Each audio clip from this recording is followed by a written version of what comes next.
And then, he said, "You're a bit old school, Marcus. We need someone who can innovate." That line landed like a pre-written farewell. I sat there, in the office that used to be mine, a space I'd occupied for 15 years, and looked across the desk at Brandon Keller, the newly appointed CEO, brought in by the board just 3 months ago. He leaned back in the chair, one arm slung lazily over the side, the other resting loosely across his chest. His posture screamed ease, like a man judging an outdated piece of furniture. His feet were up on my desk, the same desk where I had once laid down every financial report, every risk analysis, every sharp-edged warning that had kept this company from collapsing during multiple financial crises over the past 2 decades. "My name is Marcus Langley. I'm 62 years old. And until that morning, I was the chief financial officer of Halcyon Industries, a manufacturing firm that nearly drowned in the 2008 meltdown but was pulled from the brink by people like me. I wasn't flashy with new tech. I didn't speak in buzzwords. I didn't sip cocktails with investors or give presentations filled with animated infographics. I did one thing.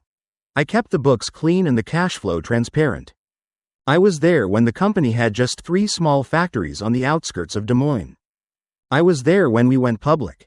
I was the guy who stayed late every month end, checking every budget line, every number, every signature. And then, he arrived.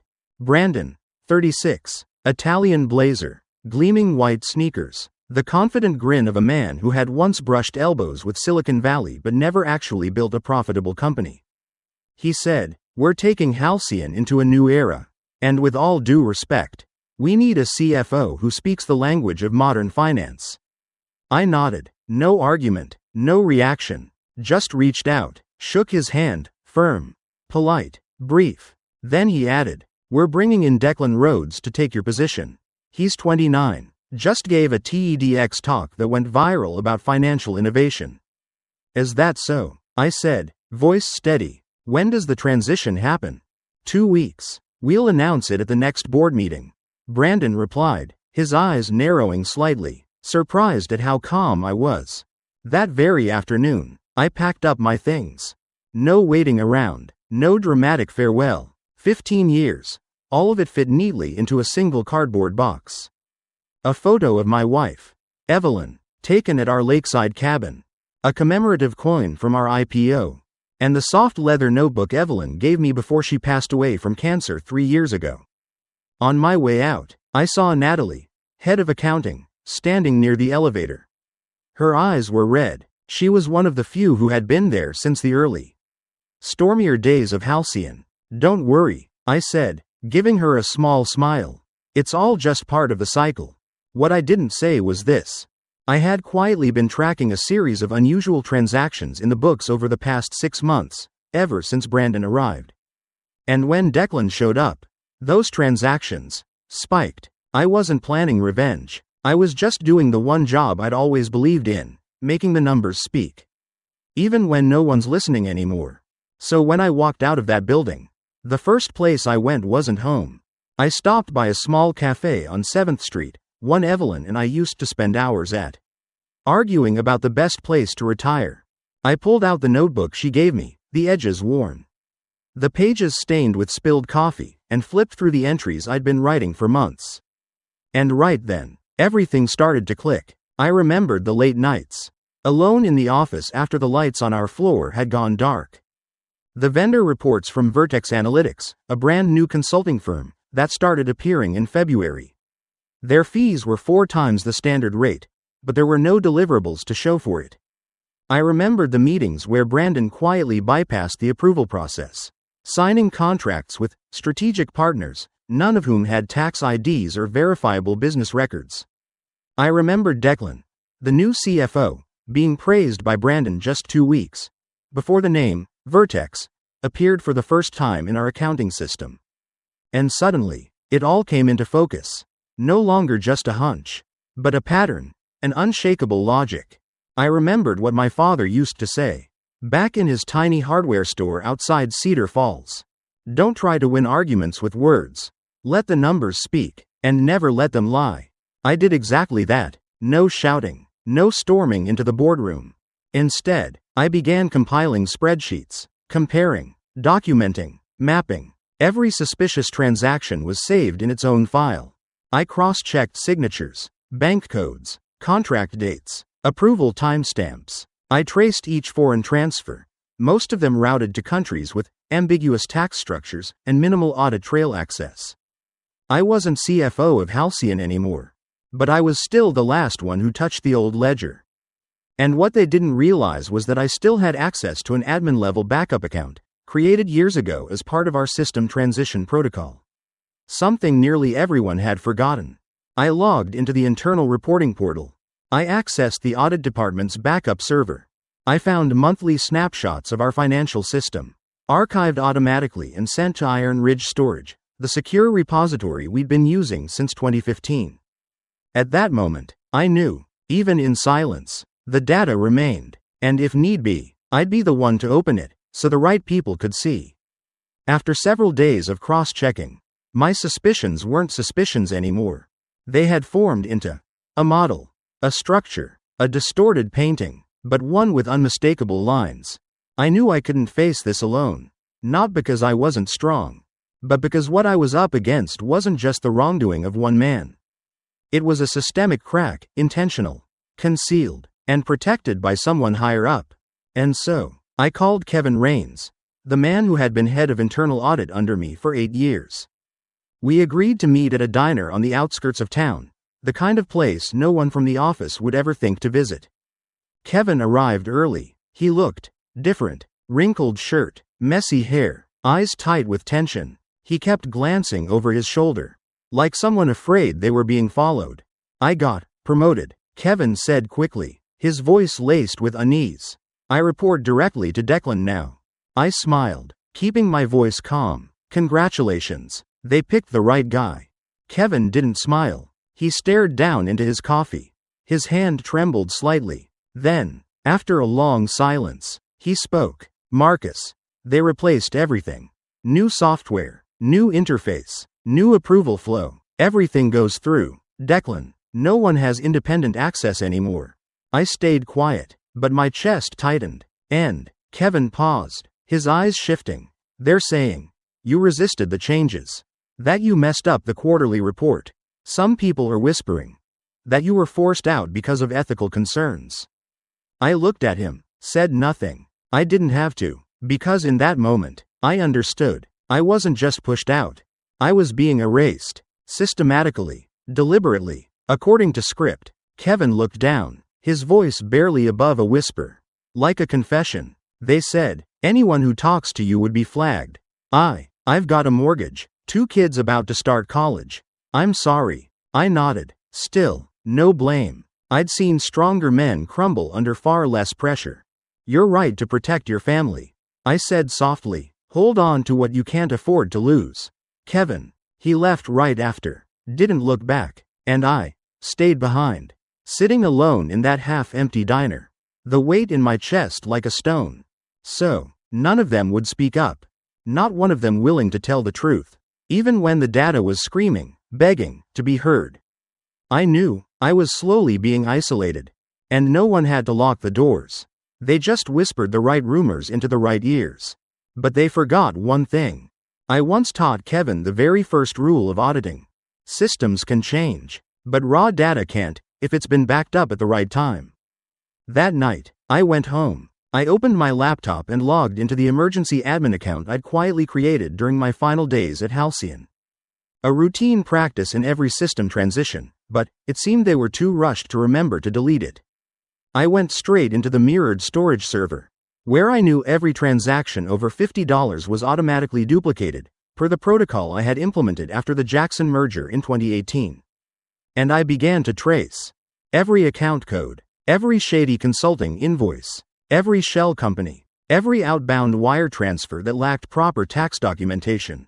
And then, one name kept popping up. Orion Holdings, then Vertex Analytics, and then Zephyr Strategies, all transferring money to the same end account, registered to a bank in Switzerland. Under a company no one had heard of, incorporated just 3 days before Brandon was appointed CEO.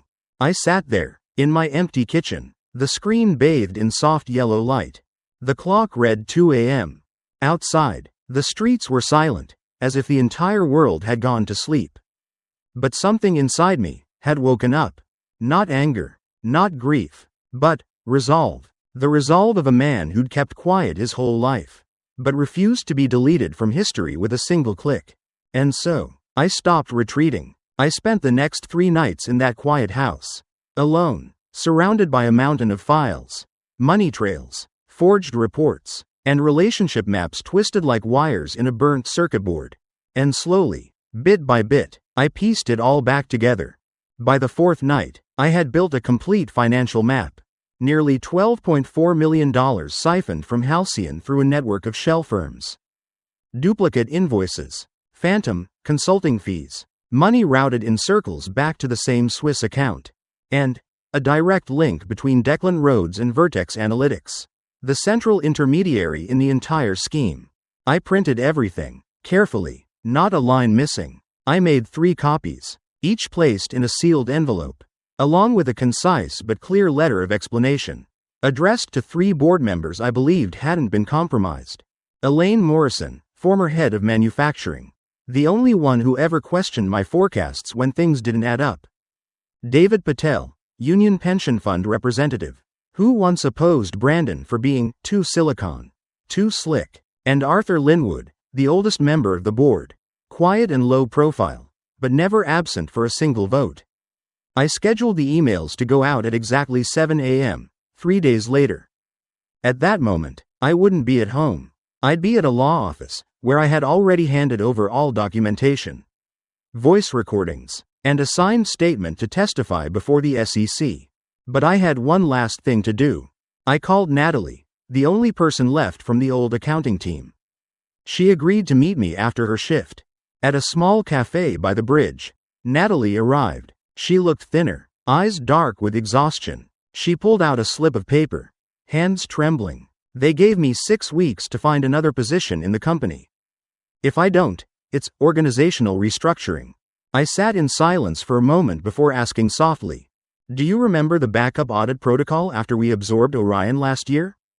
The parallel archive system, the one that only stored transactions over 50 grand off-site, at Iron Ridge?" Natalie's eyes widened. "Oh my God, that's right.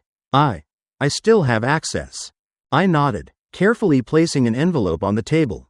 "This contains the report that needs to be submitted to internal audit. As head of accounting, all you have to do is sign and forward it through the proper channel. And if they retaliate, you'll be protected under whistleblower regulations." Natalie sat still. Her fingers brushed the edge of the envelope like it was burning hot under her touch. "They're trying to erase everyone who ever worked under you. Is it because you saw something?" I looked straight into her eyes. "Not something. Everything." Natalie pressed her lips together. Then slowly, she nodded. "I'll send it tomorrow morning, before they check the system."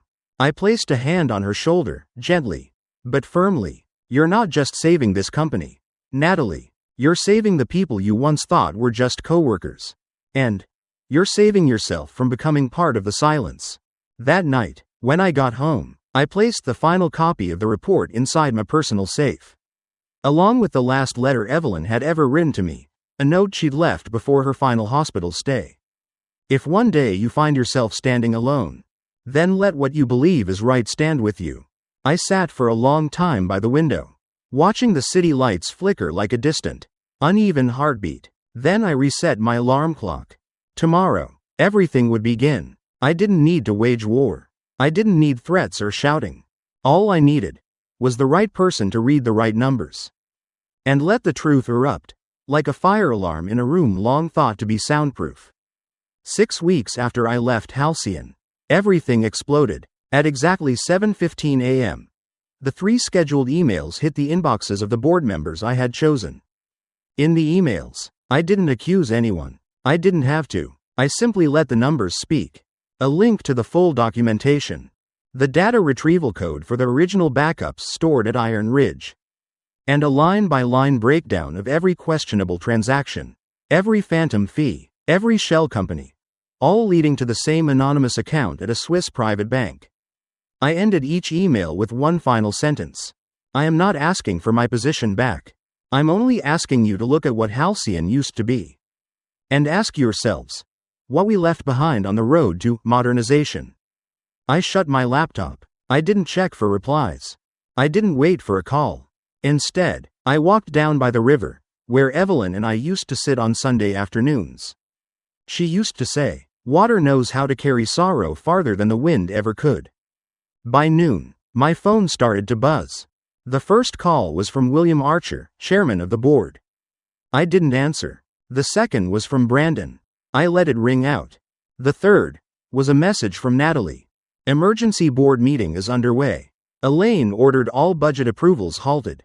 Declan's been pulled into legal. Travis hasn't shown up. I sat down on a park bench and exhaled. Slow and steady, not out of relief, but because I had waited for this moment, not to prove I was right, but to make sure the wrong wouldn't be buried beneath silence. That evening, Natalie messaged again. Internal leak confirmed. Halcyon is under investigation. Entire leadership team under Brandon, suspended. A third-party audit team is taking over.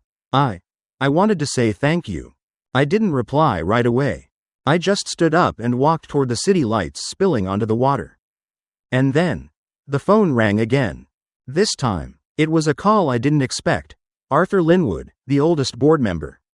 The one who hadn't said a word when I was dismissed with nothing more than a formal notice. His voice was still gravelly. But this time, there was no distance. "Marcus," he said, 15 years of clean books. No scandals. Not one late report. We should have spoken up sooner. I should have spoken up sooner. I stayed silent, not because I was angry, but because I understood the weight of regret for a man like him.